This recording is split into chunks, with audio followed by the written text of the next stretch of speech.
नमस्कार दोस्तों, स्वागत है आपका देसी प्रॉपर्टी यूट्यूब चैनल में। मैं आपका दोस्त सचिन। आज आपको फिर से बहुत ही अच्छी इन्फॉर्मेटिव वीडियो लाया हूं, जिसमें मैं प्रॉपर्टी के बारे में तो बताऊंगा ही, साथ में ये भी बताऊंगा कि आप उस प्रॉपर्टी पर लोन कैसे ले सकते हैं और लोन भी हम दिला देंगे। मगर दोस्तों, मैं अभी जहाँ पर हूँ, ये उत्तराखंड की बहुत ही प्राइम लोकेशन है। उत्तराखंड में यहाँ से नैनीताल जाना चाहते हैं 2 घंटे के अंदर चले जाते हैं। जिम कॉर्बेट मात्र 40-45 मिनट में आप जिम कॉर्बेट पहुँच जाते हैं। चारों तरफ हरा भरा एरिया है, चारों तरफ मकान बने हुए हैं। और ये वाली वीडियो जब मैंने डाली थी तो उसमें मात्र 2 लाख रुपए में हम प्लॉट दे रहे थे, 3,51,000 रुपये में प्लॉट दे रहे थे, यानी कि 3.5 लाख रुपये में प्लॉट दे रहे थे। ये बहुत ही सस्ते रेट हैं और इतने सस्ते रेटों में उत्तराखंड में कोई भी नहीं दे सकता है। पर ये मत सोचिएगा कि सस्ते रेट हैं तो प्रॉपर्टी में कोई खराबी है या रोड से दूर है, ऐसा कुछ भी नहीं है। ज़मीन हमने बहुत पहले ख़रीदी थी और अब हम इसे सेल कर रहे हैं, तो रीजनेबल प्राइस में इसलिए दे पा रहे हैं जबकि आसपास जो ज़मीनों के रेट है बहुत बढ़ चुके हैं। और उत्तराखंड की बहुत ही सुंदर हरा भरा एरिया है, आप चारों तरफ देख सकते हैं, बहुत ही प्राइम लोकेशन है। तो प्लॉट के बारे में तो मैंने आपको पिछली वीडियो में बता दिया था कि हम 2 लाख रुपए में 3.5 लाख रुपए में लगभग प्लॉट दे रहे हैं और सस्ते रेटों में दे रहे हैं। मगर दोस्तों, आज हैं हमारे साथ संदीप सर, जो बैंक में लोन डिपार्टमेंट में अधिकारी हैं। तो नमस्कार सर। नमस्कार। हेलो। तो सर हमारे साथ हैं, सर का नाम है संदीप जी, और ये काफ़ी समय से लोन डिपार्टमेंट में काम कर रहे हैं। और हमारी जो मैक्सिमम प्रॉपर्टियाँ होती हैं जिन पर हम लोन कराते हैं तो सर ही कराते हैं। तो सर एक बार अपने बारे में बता दीजिए। जी, मेरा नाम संदीप है। मैं काशीपुर में पिछले 3 सालों से अभी मतलब लोन्स का काम कर रहा हूँ। तो जो भी प्रॉपर्टीज़ में प्लॉट ख़रीदने का लोन होता है, मकान ख़रीदने का लोन होता है, और किसी को मकान बनाने के लिए अगर लोन चाहिए तो वो लोन्स वगैरह सर जो है हमें ही रेफ़र करते हैं, तो हम ही लोग उनका लोन कराते हैं।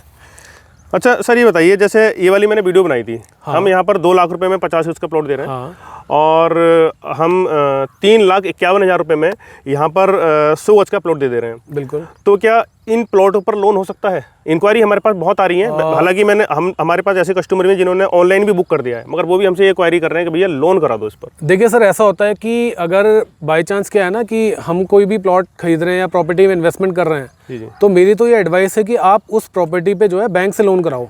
अच्छा। उसका फ़ायदा आपको ये मिलेगा कि पहली चीज़ तो है कि बैंक कभी भी ऐसी गड़बड़ प्रॉपर्टी या कोई अगर डिफ़ॉल्ट वाली प्रॉपर्टी है या कोई डिस्प्यूटेड प्रॉपर्टी है या उन्हें लगता है कि ये प्रॉपर्टी की मार्केटेबिलिटी या रेट नहीं है, तो उस पर लोन नहीं करेगा कभी भी। अच्छा। ठीक है। तो इसलिए क्या है कि आपको बेनिफिट लोन कराने में ही है कि आपने क्या है कि प्रॉपर्टी अगर लोन करा ली तो उसमें रिस्क जो है वो बैंक का ज़्यादा होता है। तो बैंक क्या करता है कि उसको पूरा प्रॉपर्टी को टटोलता है, उसका 13 साल का 30 साल का रिकॉर्ड जब निकालेगा तो उसके बाद ही उस पर फंड करेगा। अगर आपने प्रॉपर्टी में अगर लोन करा दिया तो इट मीन्स कि वो प्रॉपर्टी बिल्कुल क्लियर, मतलब प्रॉपर्टी में कोई भी गड़बड़ होगी बैंक लोन नहीं करेगा। बिल्कुल बिल्कुल बिल्कुल 100%। अभी आप जैसे इस वाली प्लॉटिंग में लोन कर चुके हैं, काफ़ी सारे लोग वो लोन किया है आपने, तो इसमें कोई परेशानी का सामना तो नहीं आया? नहीं, कोई भी किसी भी कोई दिक्कत नहीं है। रजिस्ट्री दाखिल खारिज कस्टमर का ओके है। बैंक ने अगर लॉयर से लीगल रिपोर्ट बना ली है तो कोई प्रॉब्लम नहीं है। बैंक अगर एक बार एश्योर है लोन देने के लिए तो फिर कोई दिक्कत नहीं है। तो आपने देखा, आप जब यहाँ पर आते हैं तो आप आसानी से चाहे 2 लाख का प्लॉट लो, चाहे 3.5 लाख का, 4 लाख का। हमारे पास ऐसे भी लोग हैं जिन्होंने 300 गज या पूरी फैमिली मिलकर ले रही है, 1-1 बीघा लोगों ने इसमें ज़मीन ली है हमसे। तो उन लोगों को हमने उस टाइम लोन के लिए नहीं बताया था, ना ही हमने किसी वीडियो में बताया था, मगर फिर भी लोग हमसे लोन के बारे में पूछते थे, तो सर ने उनको लोन कराया है इसी वाली प्रॉपर्टी में। अगर आप भी इसमें ख़रीदना चाहते हैं तो आप भी लोन करा सकते हैं। तो ये बताइए सर, बहुत सारे, जैसे आपने तो प्लॉट पर लोन किए हैं, मगर बहुत सारे बैंक ऐसे होते हैं, बहुत सारे लोग ऐसे होते हैं कि जो प्लॉट पर लोन नहीं करते। तो क्या आप प्रॉपर प्लॉट पर लोन कर देंगे? हाँ बिल्कुल, प्लॉट खरीदने के लिए हम लोग लोन कर देते हैं। हमें जो है सिर्फ रजिस्ट्री और दाखिल खारिज चाहिए होती है। अच्छा। और बाकी कस्टमर्स जैसे आपके गवर्नमेंट एम्प्लॉय हैं, प्राइवेट फैक्ट्री में कोई काम कर रहा है, कोई अपना छोटा मोटा जैसे बिजनेस कर रहा है, लाइक आपका चाउमीन मोमो का काम कर रहा है, साइकिल पंचर का काम कर रहा है, कोई सब्जी का काम कर रहा है, कोई पेंटर है, कोई आपका पेंटर की ठेकेदारी करता है, कंस्ट्रक्शन की मकान बनाने की ठेकेदारी करता है, या इसी तरह की प्रोफाइल्स जो होती है जिनको नॉर्मली जो सरकारी बैंक हैं या प्राइवेट बैंक्स हैं जो जिनको लोन नहीं मिल पाता। और लोन की वजह से क्या होता है, कस्टमर के पास इतना फंड नहीं होता कि वो जो है अपना मतलब कि अपने पैसों से वो प्लॉट खरीद पाए। लेकिन क्या है कि बैंक की अगर फैसिलिटी लोन की अगर आपको मिल जाए तो क्या होता है कि आपका एक इन्वेस्टमेंट भी होता है अच्छा खासा, और उससे क्या है कि आपको कहीं ना कहीं बेनिफिट ही होता है। मतलब इंटरेस्ट, जैसे सपोज आपने आज 1 लाख रुपए का प्लॉट खरीदा, ठीक है, आपने 1 लाख रुपए पे अब 20 साल में जो आप इंटरेस्ट दोगे वो 1 लाख रुपए, मतलब 1 लाख के प्लॉट पे आपका 1 लाख का इंटरेस्ट बनेगा मोटा मोटा, ठीक है। लेकिन आज जो इन्वेस्टमेंट आपने 1 लाख रुपए की करी है वो 20 साल के बाद कम से कम 10 लाख रुपए की हो जाती है। प्रॉपर्टी में अप्रिसिएशन तो आता ही है। कहने का मतलब ये है कि मान लो यहाँ पर कोई आज की डेट में 100 गज का प्लॉट खरीदता है 3,51,000 रुपये में। वैसे 1 तारीख से रेट बढ़ने वाले, मैं आपको बता देता हूँ, इसी 1 तारीख से, मतलब 1 तारीख 10वें महीने से रेट बढ़ जाएंगे। तो आज की डेट में कोई प्लॉट खरीदता है तो उसको ये रेट है 3,51,000 रुपये। 3,51,000 रुपये में जैसे आप खरीदते हैं और 1 महीने बाद या 15 दिन बाद जो हम रेट बढ़ा रहे हैं तो उसमें मान लीजिए 30 या 40 हज़ार रुपये पर प्लॉट पे अगर बढ़ जाते हैं 100 गज के प्लॉट पे, तो आपका ऑलरेडी अप्रिसिएशन कितना हो गया, लगभग 40,000 50,000। मगर आपने जो लोन लिया है, आज की डेट में जो लोन लिया है, उसका जो इंटरेस्ट है वो आपको उतना पे करना नहीं पड़ेगा। तो आप ऑलरेडी अभी फ़ायदे में पहुँच जाएंगे। और वैसे भी जब आसपास में 10-15 मकान बन जाते हैं ना, जैसे उधर की साइड में देखिए, वो पुरानी कॉलोनी है हमारी, उसमें पूरे में मकान बन चुके हैं। जब हमने वो बेचा था तो वहाँ पर भी लगभग ये रेट था, और आज की डेट में वहाँ पर 500 से 800 रुपये का रेट है उस वाली कॉलोनी में। तो ऑलरेडी सीधा डबल हो चुका है। कितने टाइम में? मात्र 1-1.5 साल के अंदर। मगर जो इंटरेस्ट जो वो पे करेंगे वो उतना इंटरेस्ट नहीं होगा, थोड़ा बहुत इंटरेस्ट होता है। अच्छा, रेट ऑफ इंटरेस्ट के बारे में बात करें तो क्या होता है? रेट ऑफ इंटरेस्ट देखिए अलग अलग बैंक्स का अलग अलग उनका अलग अलग होता है। तो जैसे कि क्या है कि 9.60 से स्टार्ट होता है जी, और आपका 12 से 13% तक का रेट जाता है जी। तो ये डिपेंड करता है कस्टमर की प्रोफाइल पे। जैसा कस्टमर, जितनी अच्छी प्रोफाइल या जैसा कस्टमर वैसा उसको रेट ऑफ इंटरेस्ट मिलता है। अच्छा। मतलब कि कोई भी कस्टमर ऐसा नहीं होगा कि मतलब जो लेना चाहता है मकान और उसको लोन ना मिले और लोन की वजह से वो हमेशा किराए पे रह जाए। मैं तो ये कहता हूँ कि जैसे सपोज कोई कस्टमर 5,000 रुपये महीने का किराया दे रहा है मकान का, ठीक है। अब वो अगर 10 साल भी अगर किराया देता है 5,000 रुपये, तो आप उसका तो वो जीरो है ना। सही बात है, उसका कोई मतलब उसका बेनिफिट ही नहीं है उसको। अगर वो 5,000 रुपये की अगर वो किस्त देके या 10,000 रुपये की किस्त देके अगर वो कोई 5 से 8 हज़ार मकान, कर दो, हाँ, अपना मकान बना ले और किराए को शिफ्ट करके अपनी ईएमआई में दे दे, तो क्या होगा कि एक टाइम पे आके 10 या 12 साल में उसका जो मकान है वो उसका खुद का हो जाएगा। खुद का हो जाएगा, फ्री हो जाएगा, उसकी वैल्यू भी बढ़ जाएगी। फ्री हो जाएगा, उसकी वैल्यू भी बढ़ जाएगी और उसका एक एसेट भी क्रिएट हो जाएगी। कल की रेट में भगवान ना करे कभी कोई मेडिकल इमरजेंसी आ गई या कोई शादी के लिए किसी को पैसे की रिक्वायरमेंट पड़ गई या कोई किसी और जरूरत पड़ गई, तो कस्टमर के पास अगर एक मकान बना हुआ होगा तो उससे क्या होगा कि वो उसके ऊपर टॉप लोन लेके अपनी जो पर्सनल नीड्स है उनको वो पूरा कर सकता है। जी। अच्छा, एक बात बताइए, जैसे अभी हमारे पास कोई कस्टमर आता है, वो कहता है कि भैया हमें लोन चाहिए, तो आप कितने दिन के प्रोसीजर में लोन करा देंगे? और ऐसा तो नहीं है कि उसे बार बार चक्कर मारने पड़ेंगे, क्योंकि देखिए सर, लोन मेरा देखिए सर, मुझे 12 से 13 साल का एक्सपर्टीज़ है। और कोई भी क्लाइंट अगर आता है तो पहली बात तो जो ग्राहक होता है वो भगवान होता है, ठीक है। हमारे लिए भगवान है, हम हिंदू लोग हैं और उत्तराखंड में रहते तो हमारे कस्टमर भगवान होता है, ठीक है। कस्टमर अगर भगवान को अगर आपने नाराज कर दिया तो फिर समझ लो आप क्या होगा, आपके साथ क्या होगा। तो हम कस्टमर की सारी इन्फॉर्मेशन पूछ के, कस्टमर का सब कुछ डेटा एनालिसिस करके तभी उसकी फाइल को प्रोसेस करते हैं। जी। जो कि सबसे पहले कोई भी प्रॉपर्टी अगर आप हमें दिखाते तो हम उसकी पहले लीगल जांच, 13 साल का रिकॉर्ड, 30 साल का रिकॉर्ड लॉयर से निकाल के हम उसको चेक कर लेते हैं कि यार इसमें फंडिंग हो भी पाएगी या नहीं हो पाएगी, तभी हम उस पर फंडिंग करते हैं।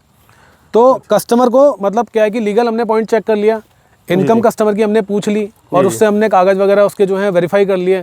तो कस्टमर को ऐसे चक्कर काटने वाले काम हम लोग नहीं करते, क्योंकि क्या होता है कि उससे एक कस्टमर होता है तो वो 10 कस्टमर्स को फिर मतलब चीज़ें खराब करता है, तो उससे कोई फ़ायदा नहीं है मार्केट में। अच्छा, कितने दिन में लोन हो जाएगा? मान लीजिए अगर मान लो आज देखिए, अगर सपोज कस्टमर ने 1 तारीख को कागज़ अगर दिए हैं तो 10 से 12 वर्किंग डेज के अंदर अंदर उसका लोन हो जाता है। मैक्सिमम 15 मान लेते हैं। 15 दिन में आप 15 दिन मैक्सिमम पकड़ के चलो। आप यहाँ टोकन अमाउंट कराइए, टोकन अमाउंट जमा कराइए। अगर आप लोन पे प्लॉट लेना चाहते हैं, अगर मान लो आप लोन पे प्लॉट आपने टोकन अमाउंट जमा करा दिया है और आपका 15 दिन में लोन हो जाता है, तो आप रजिस्ट्री करा के उसमें अपना काम शुरू कर सकते हैं।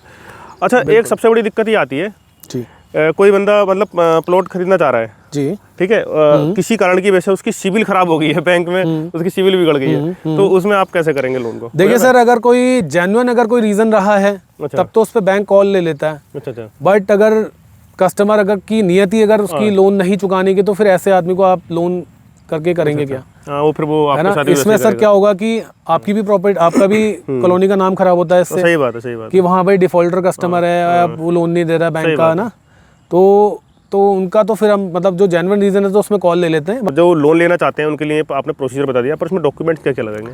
डॉक्यूमेंट्स देखिए, जैसे सपोज कोई मैंने आपको बताया कि गवर्नमेंट जॉब वाला अगर कोई है, ठीक है, या प्राइवेट जॉब वाला है, तो जॉब वालों की पैन कार्ड, आधार कार्ड, 3 महीने की सैलरी स्लिप और 1 साल का बैंक स्टेटमेंट। अच्छा। सिर्फ यही उसको इनकम के डॉक्यूमेंट देने हैं। अच्छा। बाकी डॉक्यूमेंट आपकी तरफ से हमें रजिस्ट्री की कॉपी या दाखिल खारिज की कॉपी, वो सब आप हमें प्रोवाइड करा देंगे। अगर किसी की सैलरी नहीं आती, सपोज किसी की सैलरी नहीं आती, जैसे कोई बिजनेस कर रहा है, सपोज कोई मकान बनाने के ठेके लेता है, या कोई पंचर ठीक वाला है, या कोई पंचर की दुकान कोई चला रहा है, कोई जूस की दुकान चला रहा है, कोई मोमो का ठेला चला रहा है, कोई सब्जी का मतलब काम कर रहा है, ठेला चला रहा है, या मेडिकल का कोई काम कर रहा है, या और कोई XYZ बिजनेस कर रहा है, ठीक है।